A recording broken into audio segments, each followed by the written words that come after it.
I'm Ms. Torkelson. Today we're going to be explaining Earth's interior. Earth has 4 layers to it: the crust, the mantle, the outer core, and the inner core.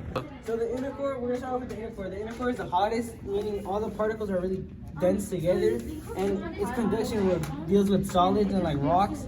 And this actually shows the heat moving up, which is why it's the hottest, because it's a good conductor of heat.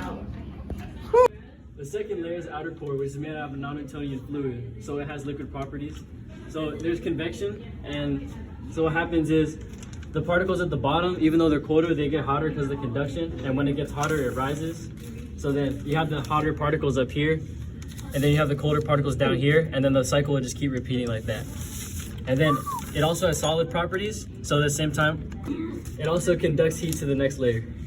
So the heat from the outer core, due to the convection current, it conducts into the mantle where there is another convection current. So you can see the red arrow.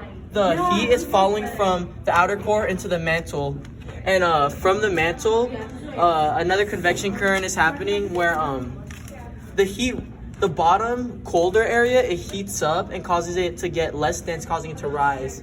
And then because it conducts to the crust, it will cool down even more, and then it will sink back down. And you can see how that would kind of create a cycle of the heat like going up and then down and then up and down. I mean, the particles going up and down, and yeah. And for the next part, the energy from the mantle goes up into the crust and then comes out as radiation into the empty space. And for the tectonic plates, they start moving because of pressure created by thermal processes, and they move, causing earthquakes and other natural disasters.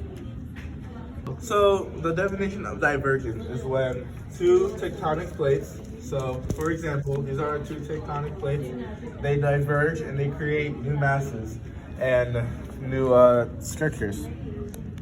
The definition of the opposite of divergent, which is convergent, is when the 2 tectonic plates go on top of each other and one of them gets destroyed. Alright, so next is the transform boundaries, is when 2 tectonic plates just slide past each other and none of them get destroyed or nothing happens. It's just a peaceful slide. It's important to notice throughout these processes that the thermal energy never actually leaves, or it never leaves. It just gets changed, or it leaves the atmosphere. One common misconception is that once the heat is radiated to the crust, it just disappears. But the truth is that it actually radiates out inside into the atmosphere, and the heat stays. To sum this up, heat from radioactive decay in the inner core is being conducted, and convection currents are causing it to travel up the Earth, causing things such as changes in the lithosphere, which causes earthquakes and changes in landmass.